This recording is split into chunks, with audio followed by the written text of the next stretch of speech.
Hola chicos, el día de hoy vamos a hablar un tema un poquito más seco, pero que sí siento yo que es importante que lo hablemos, lo que es la producción de los alimentos.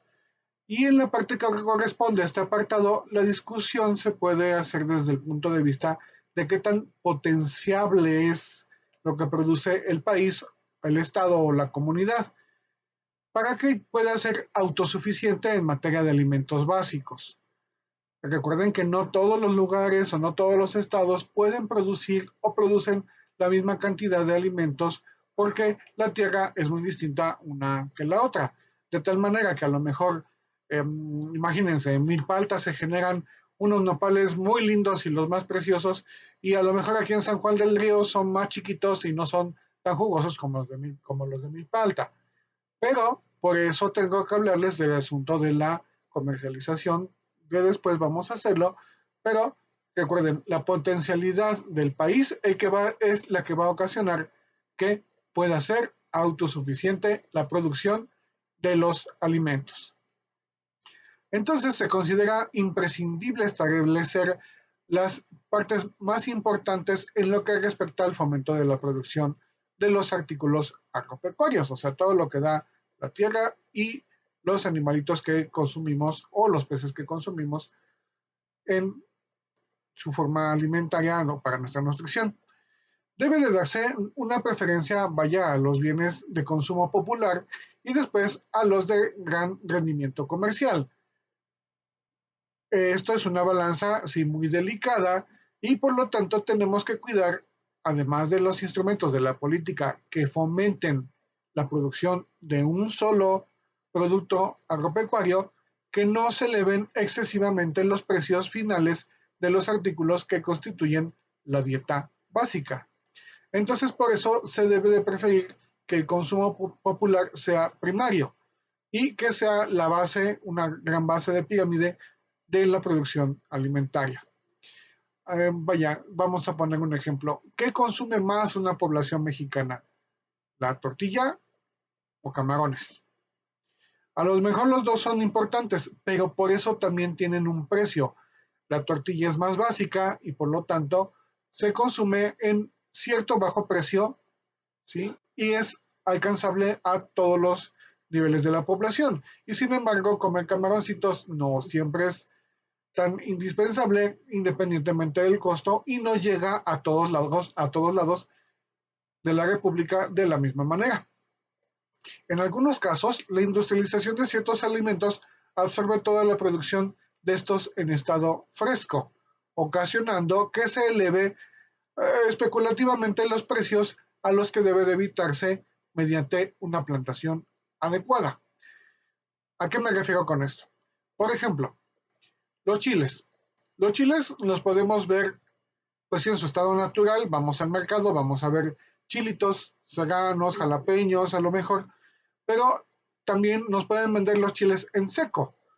Y estos chiles en secos están procesados, están industrializados, desecados, para que puedan permanecer más tiempo al alcance de nuestro consumo y así pueden durar más tiempo. Pero esta desecación artificial que se hace de los chiles provoca lamentablemente el alza del costo, y quien acaba poniendo el alza del costo del alimento lo acaba haciendo la industria que deseca el chile y no el agricultor, de tal manera que el agricultor tiene una menor ganancia y sin embargo al pasar por este tipo de intermediarios, el intermediario se lleva prácticamente la mejor ganancia de este producto. Aparentemente, la mayoría de los artículos, incluidos la dieta básica, requieren aparentemente poca o ninguna industrialización. ¿Sabes? Por ejemplo, el maíz. Otra vez el maíz. Lo comemos en la tortilla, pero sí, igual lo podemos consumir. El elotito así sencillo, normal, lo podemos consumir si lo desganamos como esquites, o lo podemos ya encontrar en forma de tortilla. Esas digamos que fueran las tres formas más básicas. Si lo pensamos un poquito más, podemos encontrar maíz palomero, que si ustedes van al cine, ¿cuánto les va a salir una bolsa de un maíz palomero? ¿O qué les parece el maíz que se utiliza para el cereal que consumimos? Por ejemplo, los Kellogg's. Cuando la mayoría de la población se ocupaba en la agricultura, bastaba suficiente el rendimiento para que se mantuviera una familia. Pero durante el proceso de industrialización y el crecimiento urbano y la mejoría de la dieta, se exigió una mayor producción de un campesino para que alcance a alimentar a varias familias. Entonces, el objeto de la producción de alimentos es tratar de lograr un equilibrio. Si está demasiado, digamos, básico el alimento, tampoco es tan conveniente en aspecto económico. Sin embargo, tener todos los productos más caros va a ocasionar que esa balanza se desequilibre y la población no lo pueda comprar. Ahora, van a decir, a ver, doctor, ¿a dónde quiere llegar con todo esto? ¿Sí? ¿Por qué? ¿Por qué lo vemos o por qué lo vamos a hablar o platicar? Porque lamentablemente el uso en la producción del alimento acaba conllevando que no consumamos cosas que sean adecuadas para nuestra nutrición. Y sin embargo, acabamos prefiriendo cosas que por industrialización se vuelven más caras, pero a veces son menos nutritivas. Voy de nuevo, maíz. ¿Qué es mejor? ¿El maíz? ¿Sí? ¿O vamos a poner algo de lo que no debemos de consumir? O una botella de tequila. ¿Sí? Piénsenlo tantito. ¿Cuál es el costo de un kilo de tortilla? ¿Sabes? Ejemplo, Uli, cuando a ti te mandan por las tortillas ahí al lado de la casa, ¿en cuánto te cuesta el kilo? ¿15 pesos? ¿16 pesos? Y sin embargo, vamos al súper o a la comer o a donde quieran y vamos por una botella de tequila, los adultos. ¿En cuánto cuesta? ¿Cuánto está? Nuestro gimador, fabuloso gimador, nos va a estar saliendo cerca de 200 pesos. ¿Cuántos kilos de tortilla realmente se pueden consumir con esos 200 pesos? ¿Sí me explicó? La industrialización ocasiona que el producto, ¿sí?, se acabe haciendo más caro. Entonces, importante. Otro ejemplo más, para que me lo entiendan. En los cereales, ¿sí? Vaya, vamos a hablar de lo que es el trigo. El trigo menos industrializado lo alcanzamos a consumir como tal en el pan. ¿Cuánto cuesta un bolillo? A lo mejor si lo encontramos en oferta en el bodega y que sea pan frío, a lo mejor peso 50 o 2 pesos. Pero ¿cuánto cuesta consumir una hamburguesa del McDonald's y resulta que es una porción de carne bien chiquita con un panecito bien chiquito? Y resulta que ese paquetito que nos dieron con una sola hamburguesita ya nos costó 60, 70 pesos y nos nutre menos que a lo mejor que un bolillo. Van a decir, pero, ay, no podemos comer tanto pan. Bueno, es un ejemplo. Vaya, entiéndanme así, de un producto que vale 2 pesos, que nos puede dar una cierta cantidad, a lo mejor limitada de nutrientes, si lo pasamos al McDonald's, resulta que cuesta más con menos nutrientes. Y así sucede como tal en todos los productos. Mientras más industrializados suelen ser más caros, mientras más comercializados e industrializados sean, suelen ser más caros y menos nutritivos. No todo llega a ser así, pero sin embargo sí podemos tener problema en cuanto a lo que es la comercialización y la nutrición. Es un equilibrio bastante delgado, pues es una línea muy delgada de equilibrio que tenemos que llevar. Voy a otro ejemplo más. Los productos oleaginosos, ¿qué es esto? Los productos hechos a partir de algunas semillas que se acaban convirtiendo en aceites. Entonces, sí, la grasa te ocupa pues, un lugar importante en la dieta balanceada. Estoy de acuerdo que el buen uso del aceite de olivo puede ser inclusive hasta benéfico para problemas cardíacos o problemas vasculares. Entonces, sería necesario fomentar la producción de semillas oleaginosas de temporal, como lo que es tal vez el ajonjolí, la colza, el girasol, y propagar estas especies arbóreas de alto rendimiento, como por ejemplo la palma de coco, que también existe el aceite de coco, o la palmera africana o el coquito de aceite. La soya, por ejemplo, que se produce aquí cerca, ok, se perfila como un importante alimento para el consumo humano. Sin embargo, se debe ser sometido a diversos procesos industriales. El más simple sería la desecación, ¿sí? Sería sencillo. Y pues, es aceptado sin problema por la población. Pero, sin embargo, con un poquito de agua y tratada al calor, la soya es un buen alimento para el ganado vacuno.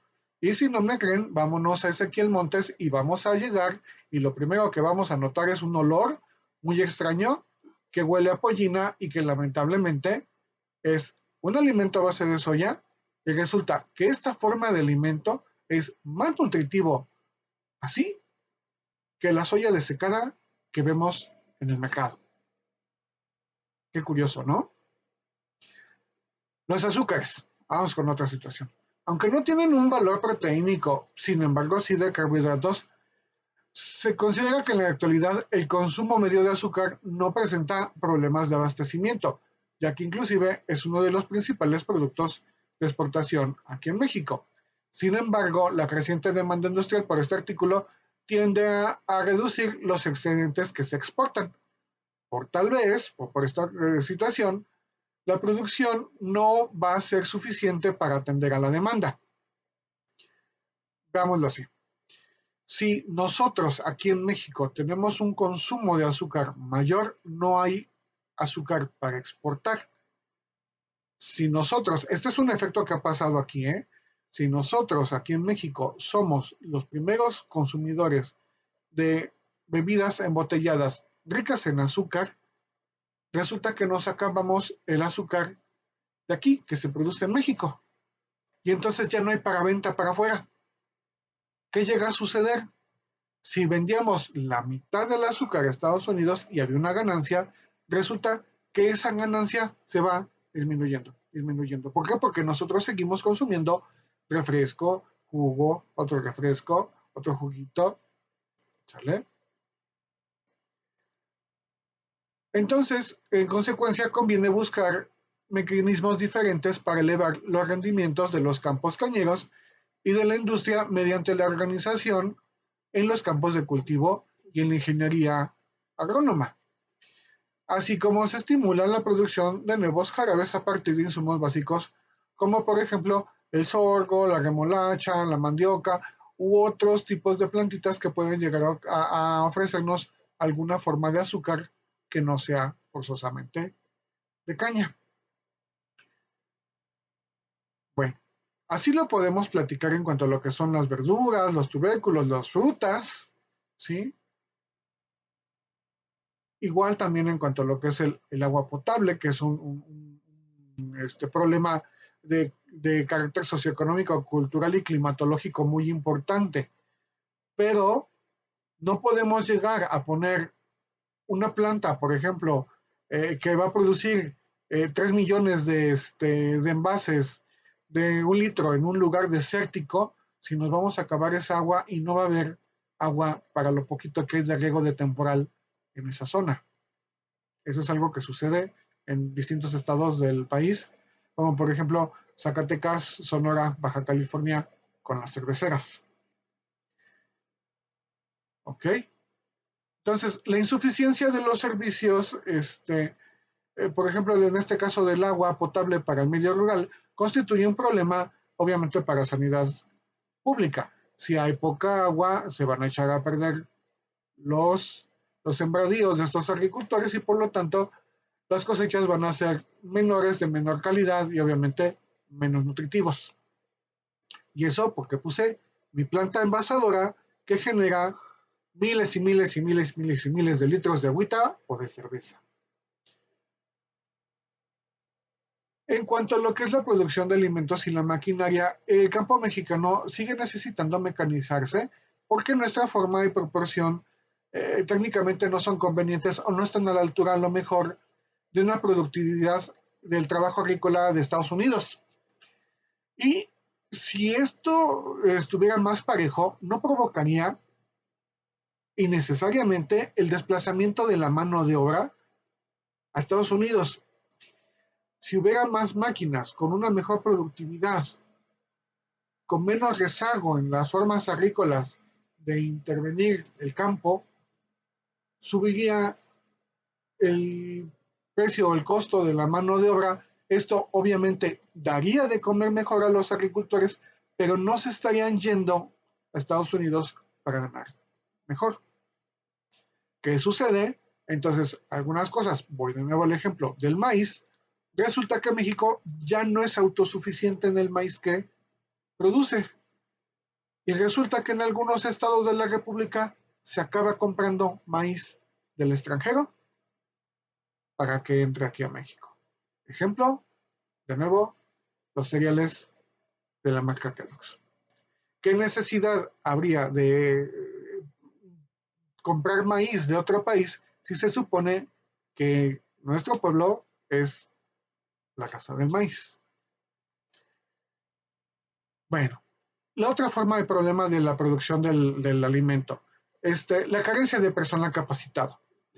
Es necesario impartir asesoramiento técnico y esto constituye un grave problema para la proporción tan baja que hay de superficie agrícola nacional. Hay pocos ingenieros agrónomos y por lo tanto, pues, lamentablemente no hay suficientemente el paso de conocimientos a personas más comunes, más simples, que lamentablemente por su capacidad económica no pueden estudiar lo que a lo mejor nosotros sabemos. Y entonces resulta que esa falta del ingeniero agrónomo que no hizo una mejor forma de producir el alimento en algún lugar resulta insuficiente para la producción rural. Entonces tenemos un alimento de menor valor nutrimental a comparación del que está mejor equipado, obviamente cuidado, obviamente asesorado técnicamente y por lo tanto estamos en falta de competencia de un lugar con más recursos, con más conocimiento, porque no tenemos gente capaz de ver este tipo de problemas.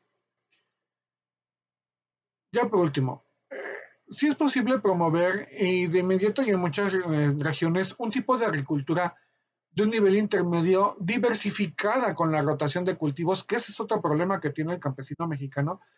El que sabe luego a veces cultivar nada más cultiva maíz y no se mete con más. Y no sabe hacer una rotación de cultivo que sea adecuado. Esto lamentablemente acaba de ocasionar que el suelo se degrade, se erosione y al rato tenemos suelos pobres que no suelen dar el rendimiento que ofrecían hace 20, 30, 40 años. Y esto sucede alrededor de San Juan del Río. Y no podemos, digo, no deberemos irnos inclusive muy lejos, ¿sí? En el Estado de México, en Michoacán, tienen ese problema. Entonces, la agricultura propiamente debería de mejorar en todos estos aspectos y tener un mejor conocimiento del mejoramiento y conservación del suelo. Esta agricultura que llevamos casi es artesanal y sí se puede explotar en unidades medianas que formarían, digamos, las comunidades. Por otra parte, para llevar a cabo la colectivización agrícola se requiere como paso previo la preparación de promotores que se ocupen de difundir distintas formas de preparación, de organización, de producción, de mejora de los alimentos y a partir de ahí todo sería mejor. ¿Por qué a lo mejor un país europeo lleva, aunque no tenga mucha agricultura, lleva a sus habitantes una mejor nutrición que la nuestra? Porque tienen recurso, cosa que aquí nos hace falta. Pero el conocimiento ahí está y en eso se puede igualar. Si bien esto parece más una reflexión, quiero que lo consideren. La producción de alimento en México está mermada y esto ocasiona lamentablemente que tengamos canales de desnutrición, como lo que hablábamos la vez pasada, canales de desnutrición muy importantes, sobre todo donde está el conocimiento muy aletargado o muy bajo a comparación de otros estados a nivel nacional. Muchas gracias.